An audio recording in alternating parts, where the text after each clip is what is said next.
The first thing I noticed when I pulled up the gravel road was that the resort parking lot was full on a Tuesday afternoon in October.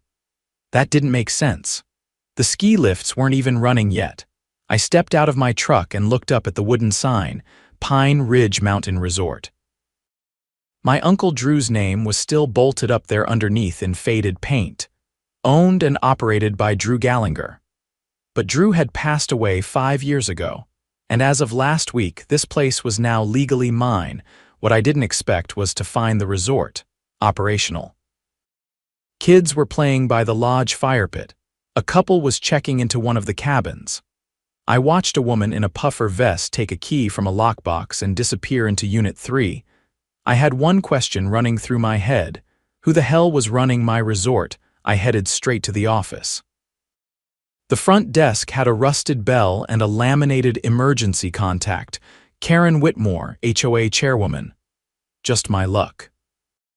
I was still trying to wrap my head around what HOA chairwoman had to do with my mountain resort when the door banged open, and in marched the woman herself, mid-50s, severe bob haircut, clipboard clutched like a weapon. "You can't park there," she barked, pointing outside. "That spot is reserved for HOA board members." I turned to face her. "I'm the owner," she blinked. "Excuse me?" "Name's Carson Gallagher. My uncle Drew Gallagher owned this place. He passed. I inherited it."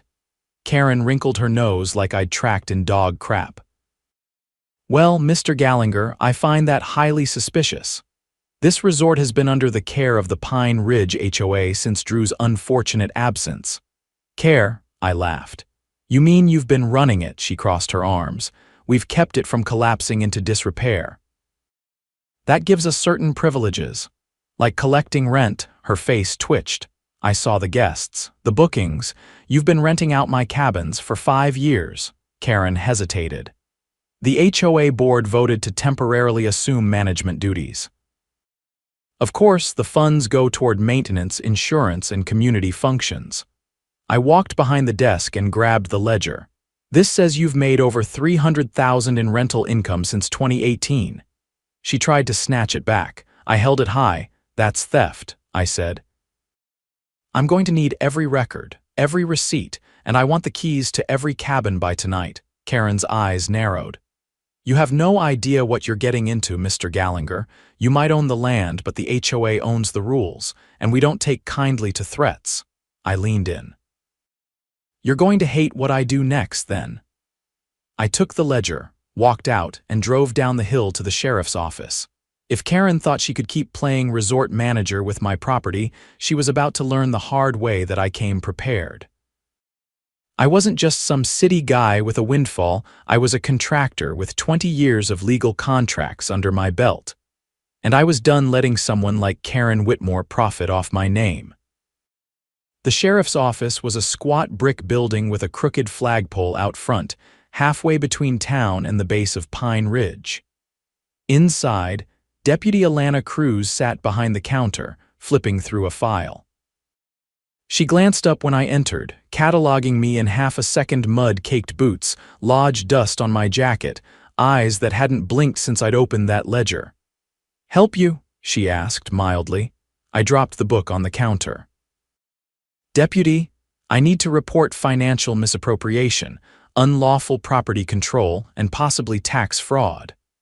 I've got 5 years' worth of rental income logged in their money collected by an HOA that never had legal authority to manage the property." She raised an eyebrow. "You're the Gallagher nephew. Looks like my reputation got here before I did." She opened the ledger, flipping through the columns. Her eyes narrowed as her finger traced the numbers.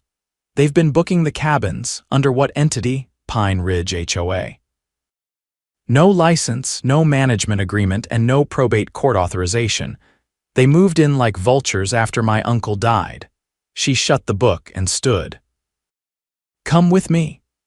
In a back room, the sheriff himself, Rick Mallory, a deliberate man with a face carved by high-altitude winters, was hunched over a county map. Alana handed him the ledger without a word. He skimmed it, expression tightening. "You got proof you're the legal heir?" he asked without looking up.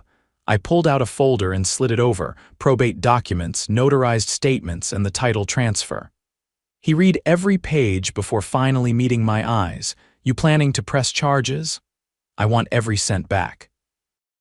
And if they forged anything to keep this going, I want to see them in court. He nodded slowly. Then we'll start with a cease and desist.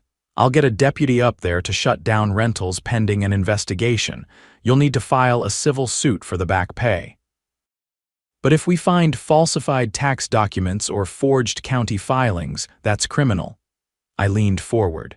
Check the county assessor's office. I'd bet they filed fake paperwork to claim temporary custodianship. Mallory handed the folder to Alana. Get records from the assessor's office and cross-check their filings since 2018. I want to know who signed what and when. As Alana left, he turned back to me. You'll also want to talk to the county zoning board. If they've been using the cabins commercially without a valid permit, that's another violation. I didn't need to be told twice. The zoning office was housed in a smaller building across the parking lot. Inside, a jittery clerk named Theo pulled the resort's file after a 10-minute search. He tapped a page near the back. See here. There's a conditional use permit issued in early 2019, signed by the HOA chairwoman, but it's not consistent with the original zoning ordinance. There's no indication it was ever approved by the Board of Supervisors. Who was the official listed as property owner on that permit? I asked. He leaned in. It says Community Trust Pine Ridge HOA. That's not a legal entity we recognize. I took a photo of the document. That's fraud. Theo looked alarmed but said nothing. Back in my truck, I drove straight up the mountain. The air had turned sharp and dry, the kind that creeps into your bones before the snow hits. When I pulled into the resort lot, 2 teenagers were unloading their bags near cabin 4. A handwritten welcome note was taped to the door, signed by management. I snapped a photo, then turned as a black SUV pulled in behind me. Deputy Cruz stepped out. She walked up to the guests first. I'm going to ask you to hold off checking in. This property is under an active investigation. They looked confused, but she was already moving toward the main lodge, one hand resting casually on her belt. Inside, Karen was rearranging brochures on the desk like nothing had happened. Karen Whitmore, Alana said calmly, I'm issuing a cease and desist on all commercial activity on this property, effective immediately. Karen stiffened. On what grounds? Unauthorized use of property, potential zoning violations, and misrepresentation of ownership. You'll need to provide all financial records, contracts, and tax filings related to Pine Ridge Resort operations within 72 hours. Karen's face flushed. This is outrageous. The HOA acted in the community's best interest. Your intentions aren't the issue, Alana replied. Your authority is.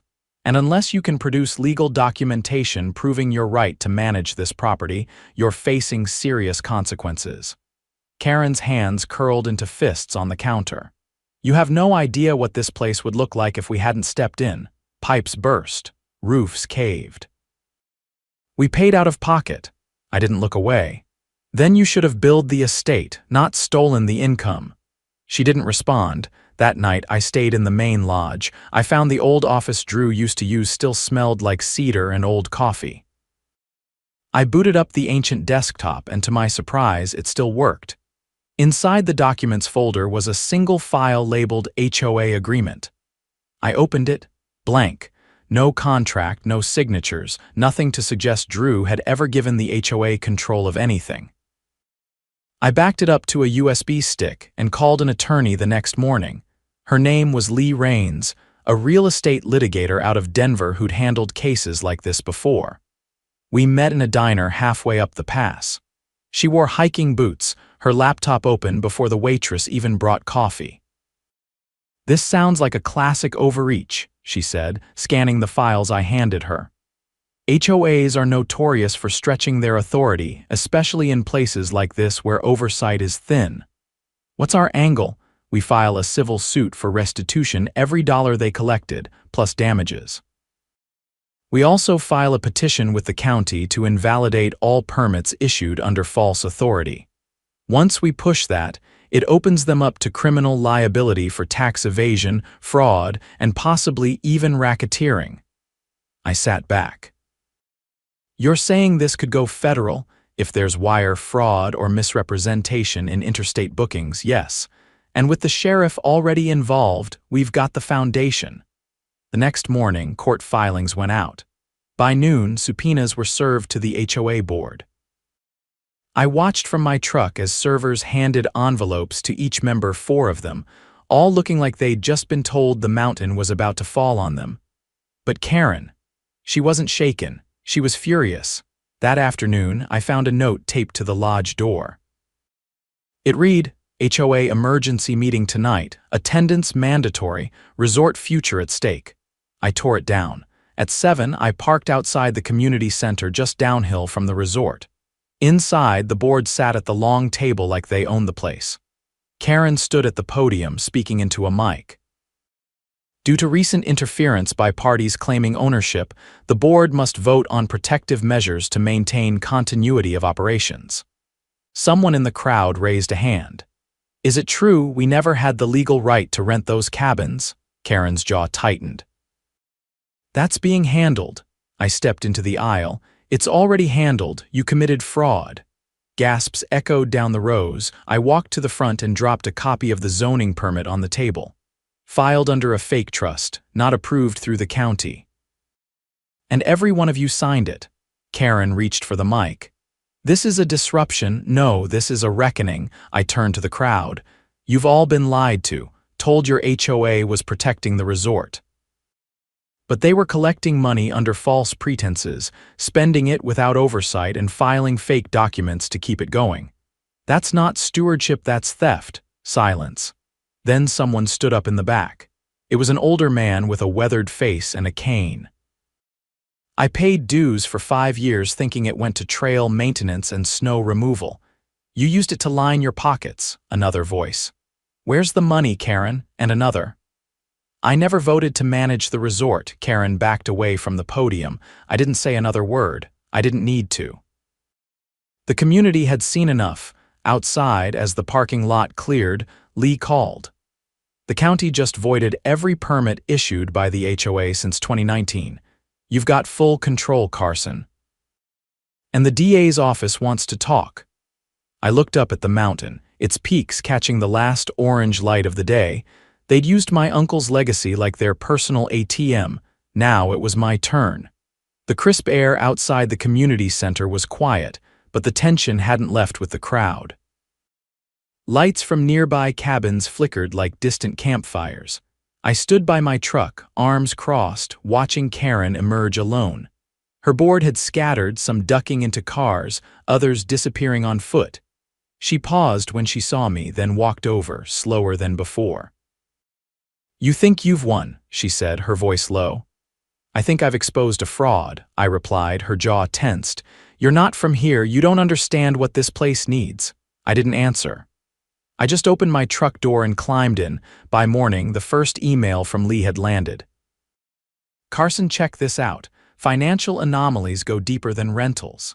HOA board used the resort's revenue to secure a revolving line of credit under a shell LLC.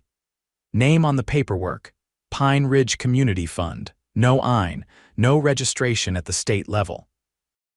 We've got bank transfers but no traceable business entity behind them. This is serious. I forwarded the file straight to the DA's office. Within hours, subpoenas followed. That evening, I met with Lee at the lodge. She'd driven up from Denver again, laptop open, tabs multiplying like wildfire. They used your uncle's death as cover, she said, scrolling. Filed an emergency custodial petition under the guise of community stabilization, but the judge never signed off. It was submitted, but no ruling. That means they acted without judicial authority. They just assumed control, I said, pacing, like squatters with a clipboard. Worse. They applied for a state grant 2 years ago, community revitalization funds. Claimed they were renovating the resort for low-income access to wilderness retreats. I stopped. They got state money, $42,000, dispersed to the same Pine Ridge Community Fund account. And it disappeared within 6 months. Where'd it go? That's what the forensic accountant is working on now. That night, I walked the perimeter of the property, flashlight in hand. I passed cabin 10 and noticed something strange. The back door had a new keypad lock. Not the kind installed by my uncle, not even the same style. I took a picture and made a note. The next morning, Deputy Cruz met me outside the lodge. "Need you to come down to the station," she said. "We've got something." We drove in silence down the winding hill. At the station, she guided me to the back, where Sheriff Mallory was reviewing security footage on a dusty monitor. He gestured me over. "Last month," he said. "Take a look." The footage showed Karen parking behind the lodge after dark. She used a key to enter, then emerged 40 minutes later carrying a locked cash box and a thick file folder. "That folder," Mallory said, pausing the video, "matches the description of what you reported missing from the office safe." I nodded slowly. She said she was keeping records safe. That folder had my uncle's original tax documents, ownership receipts, even a letter from a local lender freezing an old loan. She had no right to remove it, Mallory said, and that cash box, we've confirmed it wasn't logged in the HOA's accounts. He handed me a copy of the warrant. "We're searching her house today." By sunset, Karen's 2-story home on the East Ridge had been turned inside out. The county IT team took her hard drives. A safe was hauled out under chain of custody. Inside, the missing cash box, empty, but the big break came from her laptop. "We found encrypted folders," Lee told me over the phone, her voice tight.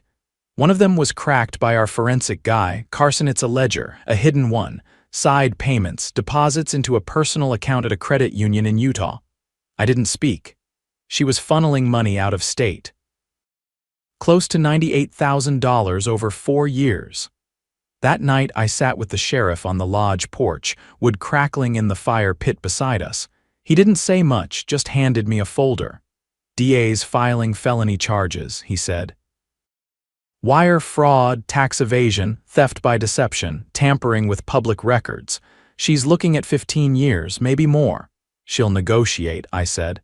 "She'll offer restitution in exchange for a lighter sentence," he nodded. "Maybe, but the state grant complicates things. That's public money. And the feds are circling." I stared at the empty cabins, all dark now, no guests, no laughter, just cold windows and silence. "Did you know her?" I asked. "Karen," Mallory leaned back.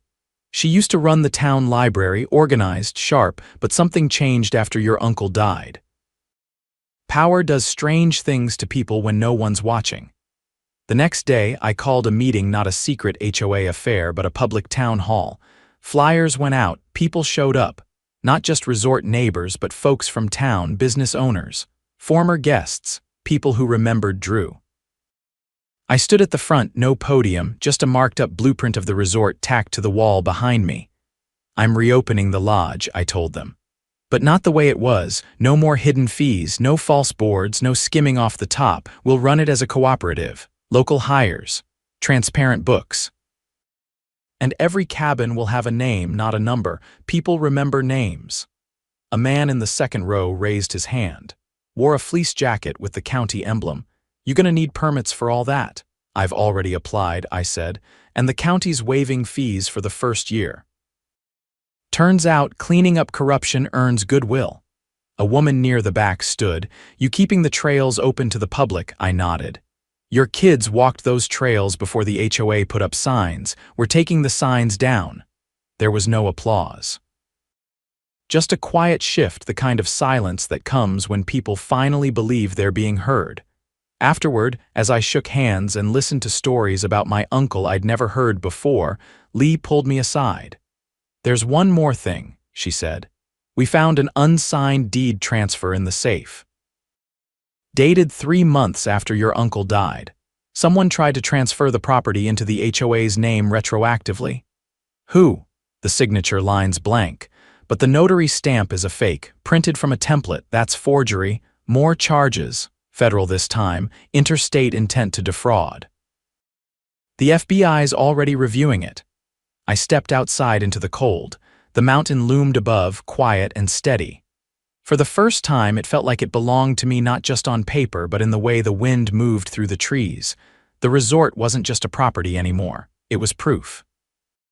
Proof that a small group of people could be undone by truth, by law, and by those who refused to be silent. And I wasn't finished yet. The cabins would be restored. The trails would welcome hikers again, and every ledger, every booking, every dollar would be accounted for, open for anyone to see. Justice wasn't just something you demanded. It was something you rebuilt, piece by piece, where the damage had been hidden longest. The first snow came early that year, dry and wind-blown, dusting the mountain in white like a warning. I stood on the porch of Cabin 7, watching the flakes gather on the railing while inside, a state auditor rifled through stacks of confiscated HOA documents. He didn't look up when I stepped in, just kept flipping pages and marking tabs with thin yellow post-its. These bank transfers, he said, were rerouted through 3 different accounts, all within the last 18 months. The trail stops at a firm in Nevada that doesn't actually exist. Shell company, I asked. No, phantom account. Someone burned a trail. This was intentional. A week earlier, the district attorney had expanded the investigation. What began as a local fraud case had grown teeth. Evidence recovered from Karen's laptop, and the safe revealed not just misappropriated funds, but a coordinated effort to conceal the theft across multiple jurisdictions. Once the state grant money was flagged as misused, the Office of Inspector General got involved. Things escalated fast. Now the resort was swarming with officials, accountants, and tech specialists. Every ledger, every email, every cabin contract was under scrutiny. And still, the worst part hadn't come out yet, not until the sheriff called me back into his office and showed me the sealed envelope. "Anonymous tip," he said, "came in this morning, addressed to you." I slid the contents onto the desk, a single flash drive and a note typed in block letters. Ask what happened to Cabin 9's guest records. February 3 years ago. Mallory inserted the drive into his desktop and opened a video file.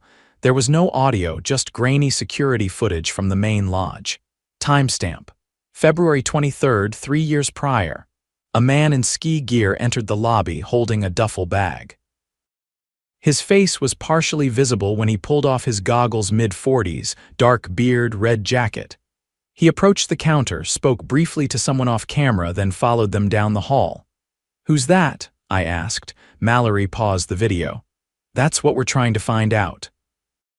No check-in records exist for that night, and Cabin 9, he pulled a second file from his drawer, reported a fire that same weekend. Small one, electrical, but the repair records were unusual. He handed me the report. The work order had been signed off by a contractor I'd never heard of. The invoice came from a business that didn't exist anymore. There was no itemized list, just a vague note. Damage contained, no structural concerns. I set the file down. "What are you saying?" "I'm saying someone came up here under the radar, something went wrong, and the HOA buried it. And if there's no guest record, no ID, no paper trail, we might be looking at more than theft." A week later, we had a name. The man in the video was identified as Alan Riley, a federal whistleblower who disappeared under sealed circumstances during an open investigation into a regional land development firm. He'd been under witness protection. The date of his disappearance matched the night he'd checked into the resort. I met with Lee and a federal agent from the Department of Justice on a snowy Tuesday afternoon inside the newly reopened community center. The agent, a tall man named Keene, laid out the sequence of events like he was unpacking a crime scene. Riley was staying off-grid until a scheduled deposition, he explained. His handler arranged for a remote location, quiet, secure. The HOA approved the booking directly through a back-channel account, no standard reservation. And then he vanished, Lee said. After that, Keene continued, we lost all contact. His phone pinged once more here, then nothing. The case was frozen due to lack of physical evidence until your tip came in. I looked at Lee.